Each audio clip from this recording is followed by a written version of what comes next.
मैंने आपको गाउस नियम के अनुप्रयोग बताए थे और आज मैं आपको बताऊंगा कि किसी भी आवेशित चालक पृष्ठ पर विद्युत बल और विद्युत दाब क्या होता है।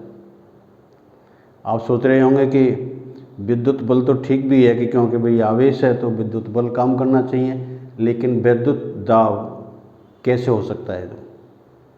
तो मैं आपको बता दूं कि जब हम किसी चालक पृष्ठ को आवेशित करते हैं तो पृष्ठ पर आवेश सभी बिंदुओं पर वितरित हो जाता है। क्योंकि सभी बिंदुओं पर समान आवेश होता है, इसलिए उनमें प्रतिकर्षण बल कार्य करता है। इसके फलस्वरूप पृष्ठ पर एक बल कार्य करने लगता है जिसको हम विद्युत बल कहते हैं। विद्युत क्षेत्र रेखाएं जो होती है वो हमेशा पृष्ठ के लंबवत होती हैं, इसलिए विद्युत क्षेत्र जो होता है वो पृष्ठ के लंबवत होता है। तो ये बल की दिशा भी पृष्ठ के लंबवत होती है और जब बल कार्य करता है तो वहाँ पर निश्चित रूप से दाब होता है। तो पृष्ठ के इकाई क्षेत्रफल पर जो भी बल कार्य करता है उसी को हम विद्युत दाब कहते हैं।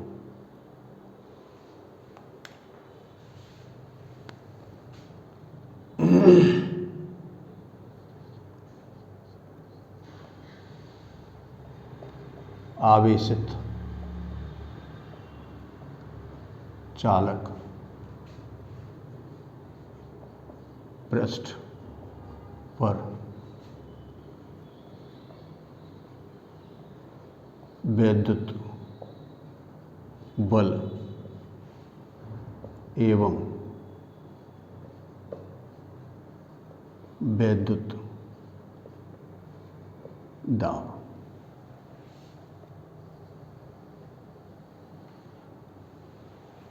मान लेते हैं कि अपने पास एक चालक पृष्ठ है।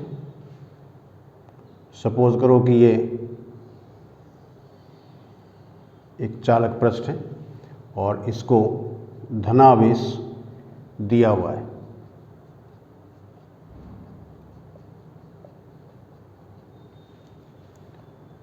तो क्योंकि ये चालक है तो चालक होने के कारण इसके अंदर कोई विद्युत क्षेत्र नहीं होता है। सपोज करो कि ये हमारा प्रेक्षण बिंदु है P1 जो कि इस पृष्ठ के नज़दीक है। ठीक उतनी ही दूरी पर पृष्ठ के अंदर भी हम एक बिंदु मान लेते हैं P2। इस स्थान पर विद्युत क्षेत्र ज्ञात करने के लिए, विद्युत बल ज्ञात करने के लिए हम यहाँ पर इस पृष्ठ का एक अल्पांश ले लेते हैं। मान लो कि ये एक अल्पांश आपने ले लिया इसका, ये है mn, अल्पांश mn। अब जो बाकी बचा हुआ पृष्ठ है हम इसको मान लेते हैं कि ये पृष्ठ होता है man। तो यानी हमने पृष्ठ को दो भागों में डिवाइड कर दिया, एक तो mn और दूसरा man। दोनों के कारण विद्युत क्षेत्र, तो इस जो अल्पांश mn होता है उसके कारण विद्युत क्षेत्र इस तरीके से होगा। ये मान लेते E1 है।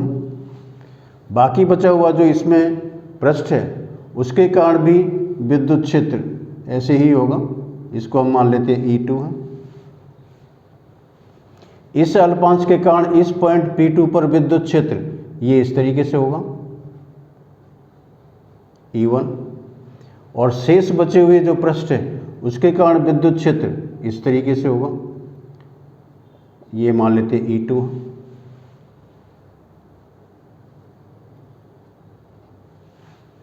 तो बिंदु P1 पर आप देख रहे हैं कि विद्युत क्षेत्र E1 और E2 एक ही दिशा में है, लेकिन P2 पर विद्युत क्षेत्र दोनों ही एक दूसरे के विपरीत हैं। तो मान लेते हैं, माना पृष्ठ आवेश घनत्व इक्वल टू सिग्मा। पृष्ठ के बाहर निकट बिंदु P1 व अंदर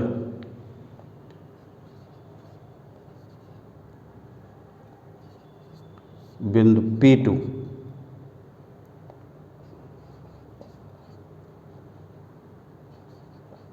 लिया जाता है। मान लेते हैं कि पृष्ठ के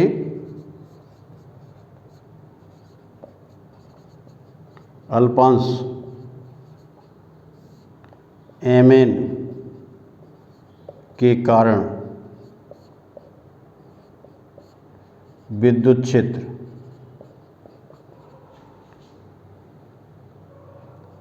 की तीव्रता इक्वल टू E1।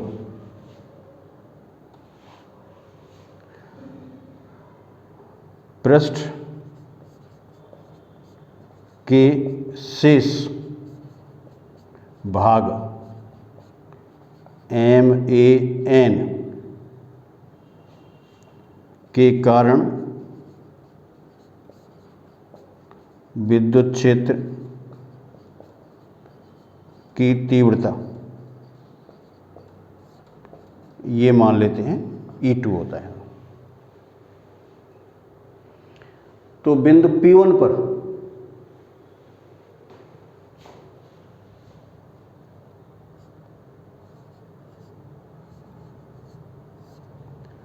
बिंदु P1 पर परिणामी विद्युत क्षेत्र की तीव्रता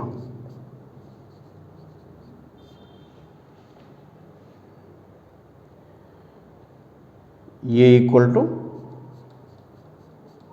E1 प्लस E2, क्योंकि एक ही दिशा में है। बिंदु P2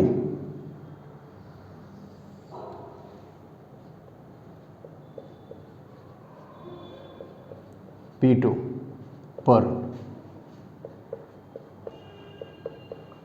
परिणामी विद्युत क्षेत्र की तीव्रता equal to E1 minus E2। लेकिन हम जानते हैं कि चालक पृष्ठ के भीतर विद्युत क्षेत्र का मान 0 होता है, लेकिन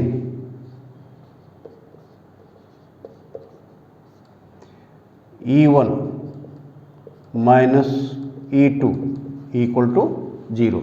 इसका मतलब है कि E1 is equal to E2। तो यानी कि अल्पांश हम Mn लें या इसके शेष बचा हुआ पृष्ठ लें, उसके कारण विद्युत क्षेत्र समान होंगे। तो इस बिंदु P1 पर अतः बिंदु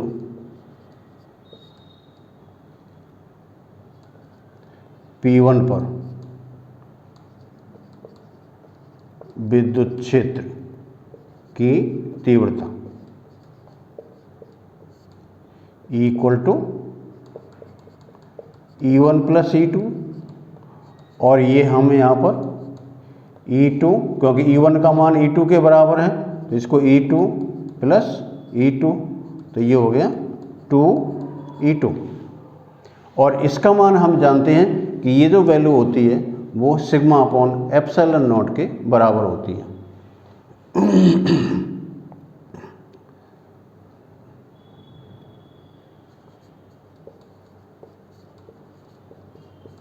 आवेशित पृष्ठ के कारण विद्युत क्षेत्र की तीव्रता ये होती है सिग्मा अपॉन एप्सिलॉन नॉट। तो क्या करेंगे, हम इसको इसके बराबर कर देंगे। अतः 2E2 equal to sigma upon epsilon naught. तो E2 इक्वल टू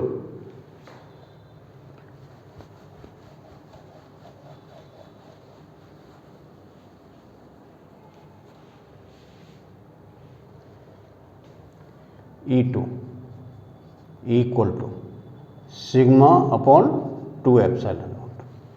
तो यानी हमने ये देख लिया कि बाहरी बिंदु P1 पर जो विद्युत क्षेत्र होगा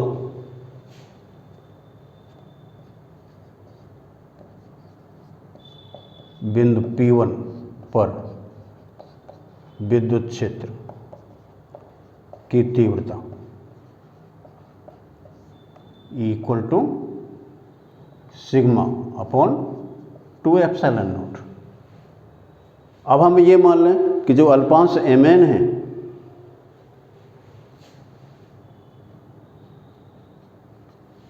अल्पांश Mn है उस पर आवेश डेल्टा Q के बराबर है। यदि अल्पांश Mn में आवेश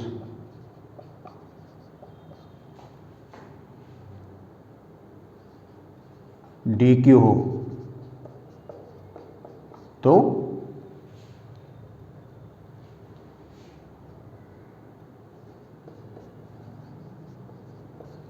विद्युत बल dF इक्वल टू, जैसा कि फॉर्मूला होता है विद्युत क्षेत्र इंटू आवेश, तो विद्युत क्षेत्र यहाँ पर E2, आवेश अपन ने यहाँ पर dq ले रखा है और इसका मान है आपका sigma upon 2 epsilon naught into dq, ये इक्वल टू dF। और हम ये जानते हैं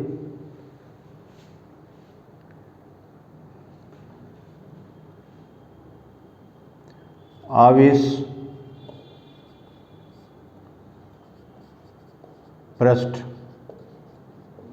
घनत्व sigma equal to dq upon ds। ds क्या हो गया यहाँ पर? अल्पांश का क्षेत्रफल, इसलिए dq equal to sigma ds। अब हम क्या करेंगे, यहाँ पर जो dq लिखा है उसके स्थान पर सिग्मा ds लिख दें, तो ये equal to sigma upon 2 epsilon naught into sigma ds।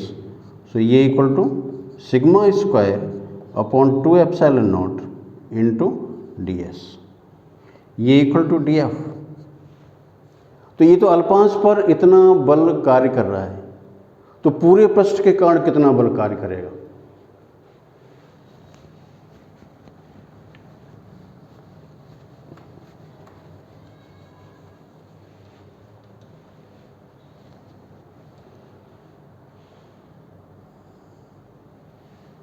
अतः संपूर्ण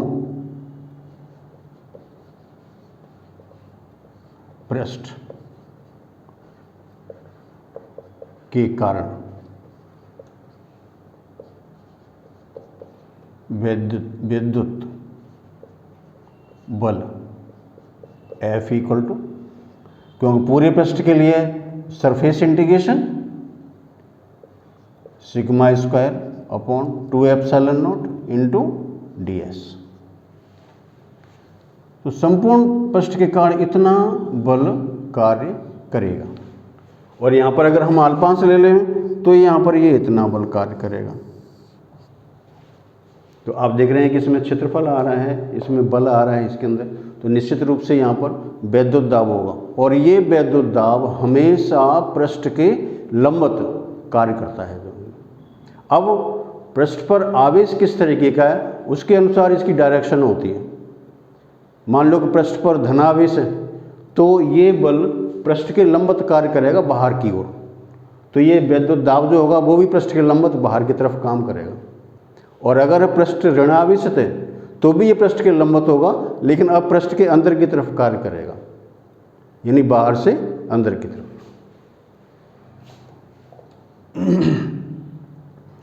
अतः पृष्ठ पर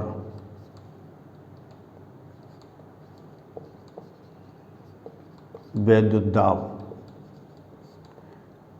P equal to dF upon ds परिभाषा अनुसार। So P equal to sigma square upon 2 epsilon naught. और अगर हम इसी विद्युत दाब को पृष्ठ के विद्युत क्षेत्र के रूप में लिखना चाहें तो भी इसको लिखा जा सकता है, लेकिन E equal to sigma upon epsilon naught. ये हम जानते हैं कि चालक पृष्ठ के कारण जो विद्युत क्षेत्र होता है वो सिग्मा अपॉन एप्सिलॉन नॉट के बराबर होता है। तो आप यहाँ क्या करेंगे कि यहाँ पर जो सिग्मा आ रहा है उसके स्थान पर एप्सिलॉन नॉट E, यानी कि यहाँ से अगर हम देखें तो ये हो जाता है आपका sigma equal to E epsilon naught. तो हम सिग्मा के स्थान पर ये टर्म रख देंगे तो एक दूसरा इसमें फॉर्मूला आ जाता है। तो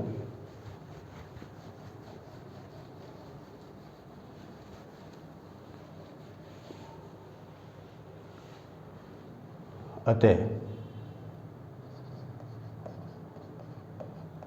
विद्युत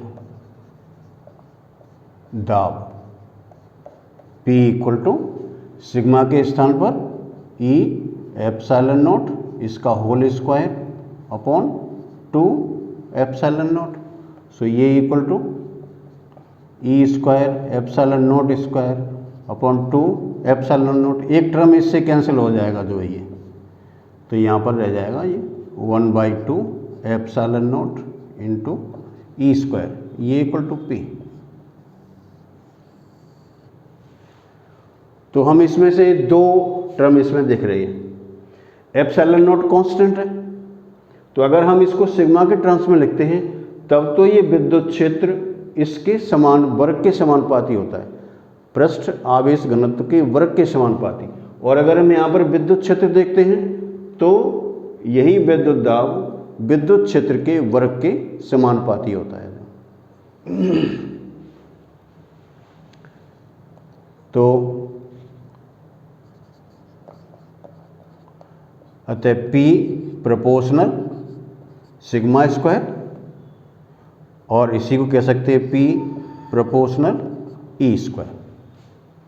तो विद्युत दाब जो होता है पृष्ठ आवेश घनत्व के वर्ग के समानुपाती होता है और विद्युत दाब विद्युत क्षेत्र के वर्ग के समानुपाती होता है। तो ये है कि जब कभी हम किसी चालक पृष्ठ को आवेशित करते हैं तो उसके कारण जो विद्युत दाब होता है वो हमेशा पृष्ठ के लंबवत होता है। पृष्ठ पर चाहे धनावेश हो अथवा ऋणावेश हो, ये हमेशा पृष्ठ के लंबवत कार्य करेगा। तो आप इस वीडियो को लाइक करें, शेयर करें, सब्सक्राइब करें और आप इसको नोट करें जिससे कि आपके नोट्स बन करके तैयार हो जाएं और आपको उनको लर्न करें। जो थैंक यू।